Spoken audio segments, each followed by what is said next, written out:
Hey everybody, Desert Rambler. Still at headquarters, and I am taking this opportunity away from the trail to continue going through my overlanding tubs. Today we'll be opening up my spare parts and fluids tub. If you have ever wondered if you're carrying too much or carrying too little, or perhaps you're just getting started out overlanding and you're not sure where to start, today we'll be taking a look at what I feel are bare minimums for your vehicle. Thanks for sticking around. Let's take a look inside that tub right now.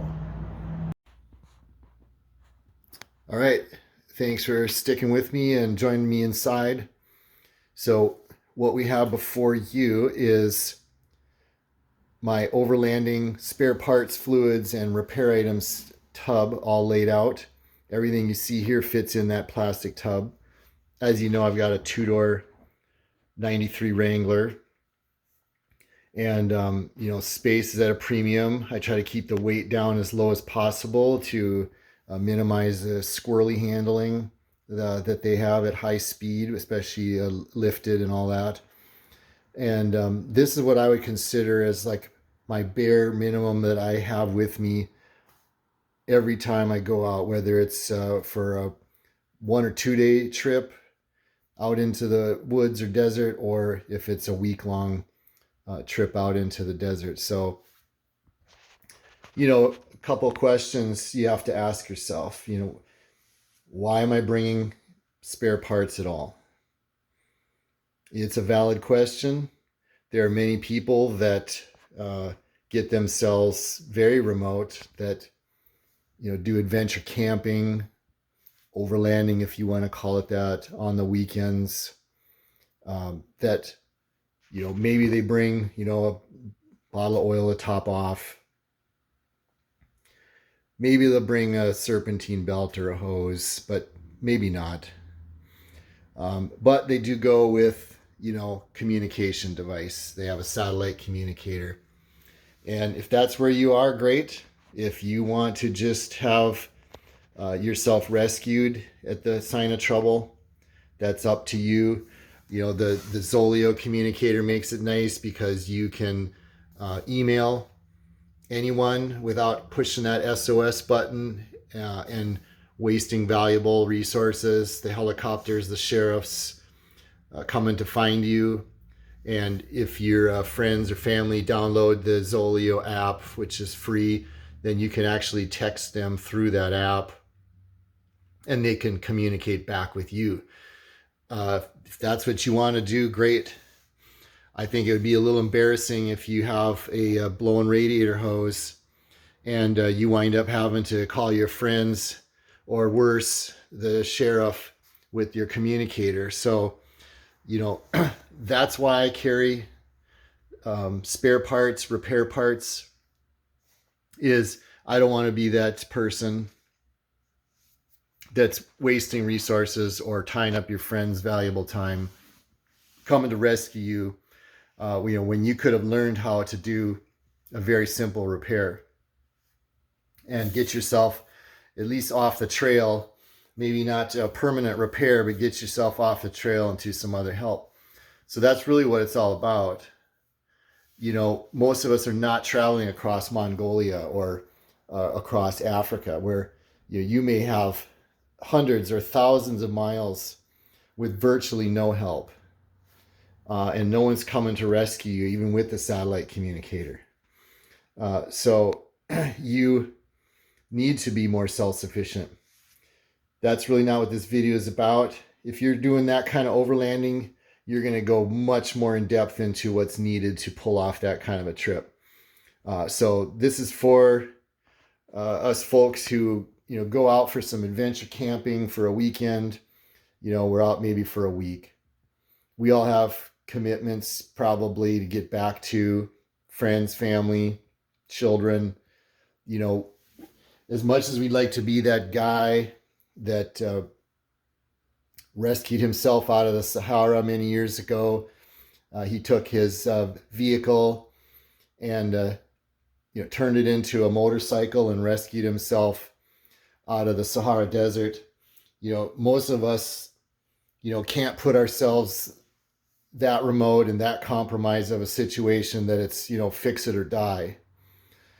So really, we're bringing parts to avoid embarrassment and to get us in a situation where we can maybe do a more permanent repair. So, you know, it is sad that, you know, in the United States, it is very difficult to get yourself remote now.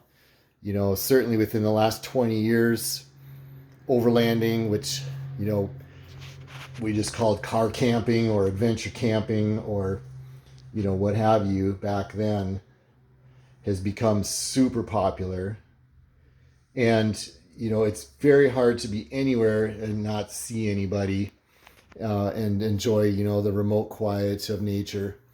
So the odds of you being stranded very long are going down and down and down every year. So as you know, evidenced by a video that I posted right before this one about a drive to Sarcobatis Dry Lake in Nevada. You know, you watch that video, it looks very remote, it looks desolate, it looks hot, and you know, it seems like you're way out there. But you know, in reality, if you know where to look when you're out there, you see something moving across the horizon, and you realize that it's the tops of semi trucks from Highway 95 that goes north and south and down to Vegas. And I measured the distance on a map, and you know, that dry lake's about 4 or 5 miles away from the highway. So, you know, and in addition, you check your cell phone and you realize that you have a 4G signal. You know, it kind of takes the excitement, you know, out of the trip a little bit. You know, you feel like, you know, you're out there surviving. But let's face it, you know, as cell phones and signals, you know, cover the entire planet, and, you know, cities are growing, and, you know, highways are expanding, and more people are out doing adventures. It's just not quite the same, you know, and that's probably why a lot of people, you know, go to other parts of the world to experience that more survival aspect of, you know, I have to fix this vehicle, and if I don't, I'm going to be stranded and I, you know, could perish out here. So most of us aren't doing that. My channel is not about overlanding gear or overlanding survival. You know, it's about showcasing the beauty of the deserts, its mysteries, its oddities, you know, its animals, and cool places to visit, trail reports. So I'm just doing this to kind of, you know, show you what I do, and if something here inspires you to, you know, add it to your own kit, that's great.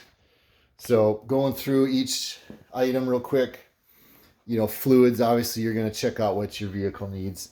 I don't carry a ton of fluids because, you know, if you did put a hole in the differential, you're really not going to have a way to repair that to be able to add all the fluid back. So, you know, I just carry what's needed. My transmission's a manual, so it uses the same as the differentials.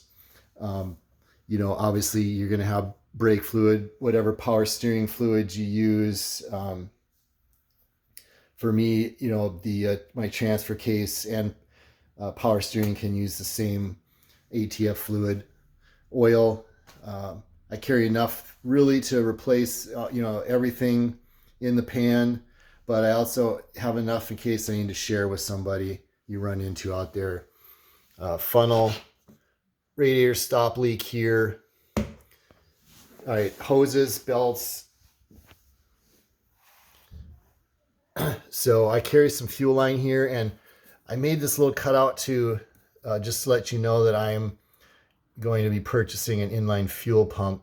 Now this is a little trick where you can pull the hose off the steel line, which is just above the rear wheel on the YJ, and you can mount an inline fuel pump there if your in-tank one fails. And you just run a wire around the outside of the vehicle and in under the hood, connect it to the battery. The pump's going to start immediately, and you can just get in and take off. So that's been done by many people to rescue themselves if their in-tank fuel pump fails. You have to drop the tank on a YJ to get the fuel pump out. Some guys do cut a hole in the floor and get themselves access to it, but I just didn't really want to cut up my tub and do that. So I'll be purchasing that and bringing that along. Serpentine belts, you may or may not be able to replace yours easily. Some modern vehicles, it's very difficult to get down in there. On the YJ, it's very easy to get at. I have two because since I have factory air conditioning, which is a dealer installed item, all they did was take a Jeep that they got from the factory, and there's a spot to bolt it on, and they put a separate fan unit inside the cab, and just use a longer serpentine belt. So I still have it in there. It's not charged. There's no Freon in it. If that bearing ever fails on that pump, I can just remove it and put the shorter serpentine belt on and good to go. So that's why I do carry both. You should have your upper lower radiator hoses, and don't forget any hoses that go to and from your heater core, often overlooked, but those can fail also. Air filter, obviously. Over here on the repair epoxies and tapes, you should always carry some JV welding. Guys have repaired engine blocks with that stuff. Patch for your mufflers, pipes. You know, nothing like getting a hole in the pipe in front of your muffler and, you know, ruin your weekend listening to that. Just wrap this on, get back going nice and quiet. Thread locker, obvious. Okay, here's a really cool thing here. So this is the rescue tape for radiator hose, high heat, high PSI. You know, you could be on a trail and get yourself in a, you know, very compromised situation where it's not safe to work under your vehicle, or perhaps you're blocking the trail. So, you know, you get a pinhole breach in a hose, just wrap this around immediately. It's self-sealing, and that can get you off the trail instead of blocking the trail. How embarrassing to, you know, not be able to do a quick repair like that, and you're on a narrow trail somewhere and a busy weekend, and you're holding up, you know, 2, 5, 10 other vehicles behind you while you sit there, you know, trying to pull off a lower radiator hose that's difficult to get at, and hot fluid dripping all over you and whatnot. So you're holding up everybody else. Just slap this on, get yourself to a wider part of the trail or a campsite. I carry tank repair items, even though I'm fully skid plated back there. You know, you just never know where you're going to need to do something like that, or use it somewhere else. Or again, help somebody else out. Maybe they don't have skid plates all underneath their vehicle, and somebody's got a problem. You can help them out. Same with this kind of wrap here. This is really great. 10-minute cure time, waterproof. You can actually do this underwater. So this could also be used to help shore up the repair for the on the radiator hose if it was a bigger breach and you didn't have a hose, or again, you're helping out some other motorist on the trail. You could use this to repair any pieces of your fiberglass, you know, top. If you get, you know, leaks, or it's raining, whatever. All right, I carry gloves. I put gloves in every tub just so you know where there's some. Shop rags. Electrical department over here. Obviously fuses, shrink wrap of various sizes. If you're not good with soldering, you should for sure have a bunch of different connectors. I've got my soldering attachment here for a Bernzomatic torch, so you can solder remotely. Extra solder here. Battery terminal connectors. Extra wiring of various sizes. Some connectors, ring connectors. These are taps to tap into existing wire, or if you, for instance, you can't get at it soldering, or it's too dangerous to have heat in there. You can, if you have a wire, you can pop in here and then add an extension wire if your wire was too short, and then grab the other one here and continue on your way at the other end. So you could completely do that without having to solder items. Or if you can't get in there to get a crimp on these splice connectors with a tool, that you can get in there, reach in there, and you can get this little lever thing clamped over. So there's just some options there, and that would be for like any underdash wiring or the small wires in your engine compartment. Relays, the Jeep uses these kind of relays here, and there's some little tricks you can do with relays. For the Jeep computer is very, very simple. It only runs the fuel management and some ignition things. One thing it does do though is it has a lockout for the fuel rail, and that's one of the common failure areas on those older computers, on the Wranglers. And these, if you get the relay that has a little tab there, you can pop the top of these off, and just take a piece of cardboard from this box or a stick, and you pinch the contacts together, and doing that will bypass that portion of the computer, and it will open the fuel rail and turn on the fuel pump. And then you can run around into the Jeep, turn the key, and get started.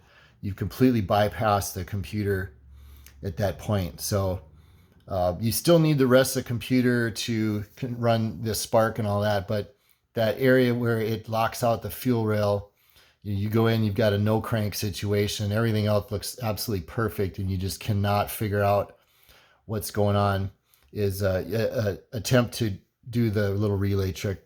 So not to diverge into that, I'll do another video for you YJ guys out there, but I'm just encouraging you to look for things like that on your particular vehicle and see if there's ways to get around any computers or any systems. All right, for tires, I've shown these before, but they do reside in this tub, and that's these Colby emergency tire valves. Again, not just for you, maybe somebody else, but how cool would be able to get this into your wheel without having to get your entire monster spare tire off, and perhaps you're in a very compromised situation, sitting on a pile of rocks at a weird angle, definitely not safe to get your wheel off, or perhaps a stranded motorist. And you can pop these in and get on your way very quickly. Same with these glue tread items here. I think everybody should carry these. These are really cool. You can see how thick they are. These are external tire patch kits. Now they're not legal to use on the highway, but if you're rescuing yourself, I mean, you got to do what you got to do. Get yourself out to a situation where you can, either get your spare tire on in a safer area, or if you didn't have one, or it was also blowing, perhaps this could rescue you. And these vulcanize themselves to the sidewall. You can cover over a pretty big breach with these. They make very large ones also, and farmers use that to patch their tractor tires. You're a mile out into a muddy field. It's very difficult to get a monster tractor tire off and replaced. So they'll use these larger ones to literally cover over a huge breach on those tires. So glue tread, check them out. All right, duct tape goes without saying. Myriad of uses there. Just got some cotton rope here for lashing things down inside or outside. Super thick zip ties, very strong. Again, tons of uses there. People even clamped leaf springs together that were coming apart with a bunch of these, and then put a bunch of duct tape around it. All right, engine parts here, very little. I carry a coil. I carry a crank position sensor. There's very little that is going to go wrong with most of those items that are kind of the plug and play items in your Jeep. After research, this is what I decided to carry. Just about everything in my vehicle is either new or has certainly been inspected and touched. And so I've just picked away at it over time to get my vehicle up to where I feel confident about the components. And you may or may not be able to do that quickly. Maybe it'll take you a couple years to get it to that level. But again, that's why I feel it's important to stick with a vehicle instead of jumping around, because you really want to get that confident level up and start picking away at stuff that could strand you, and get that all replaced. And you can keep this spare parts tub to a minimum, because if you've replaced something with new, you've tested your vehicle out for a few weeks just driving around, everything seems to be fine. The odds of it failing are very, very slim. Again, people have traveled all over Africa, South America, with a modern vehicle with really no major breakdowns or issues at all. So it's not like vehicles from 30, 40, 50 years ago. And moving on here, hardware. Got some extra Zerk fittings here. I've got some suspension bolts here and a few things. Now, my suspension is 100% new. It's got brand new leaves on it, new shocks, new shackles, all new hardware, new bushings. So, I'm real confident in what's under there. I do have an extra bushing here just for the heck of it. More hardware. I've got that universal clamp set here, and this would be for using anything with the hoses. But you can make any size hose clamp you want out of this. Got this off of Amazon. I think that's great to have. And you can fix leaf springs with that too, wrapping it around, holding springs together that maybe are coming apart. All right, rebar wire. And, again, myriad of uses here for tying stuff down where you need some more strength. Muffler hanging down, what have you. I use this for my front sway bar. I have quick disconnects, so when I pull those off, I use this to wire up the sway bar to keep it out of the way. So that's the full rundown there. You have to decide, your level of repair knowledge, learn how to do a few things that are simple to keep you from that embarrassment of getting stranded when it's something super simple. Don't use that unless you really have to. Pay attention to your resources, your water supply, your food. Don't get too gung-ho about doing a repair and then run yourself out of water. So enjoy the adventure of learning your own vehicle, and get on those forums and learn how to do all the little tricks, like the external fuel pump and the trick bypassing your computer. I think it's fun learning that stuff. And if you can get yourself off the trail very easily, obviously there's a certain amount of satisfaction in doing that. Some repairs maybe you can practice at home, just to see how it's done. If you've never done a radiator hose, maybe there's a situation where you can do the change the coolant out of your radiator, do it yourself, and practice putting new hoses on. Try to do that if you can. Look for those common parts to carry on the forums.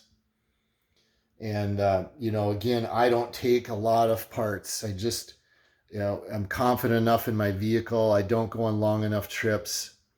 I don't take spark plugs and axles and wheel bearings and stuff like that. So, um, you know, if you obviously are traveling in a group, if you have a bigger vehicle, maybe it's no big deal. You can take more. That's up to you. There's no right or wrong. I'm sure there's many forum threads of people arguing and, you know, shouting about how you should have this or you shouldn't take that or whatever. I'm not interested in those conversations. Take what you like. And, you know, it's all about having fun out there. And, you know, certainly consider taking a satellite communicator with you. So we'll end it there. I don't want to get too long-winded. I know it's hard to stick around for a long time. We're all busy and have other things to do, but hopefully something here inspired you to add it to your kit. And I'd certainly welcome your comments about anything you see here. If I should have something different, or you feel like I'm missing something that's important, or if you have a question where I got some of these items, feel free to comment, ask a question below. Please consider subscribing, hitting like buttons for me. Really appreciate that. And hope to see you on the next video or out on the trail. Take care.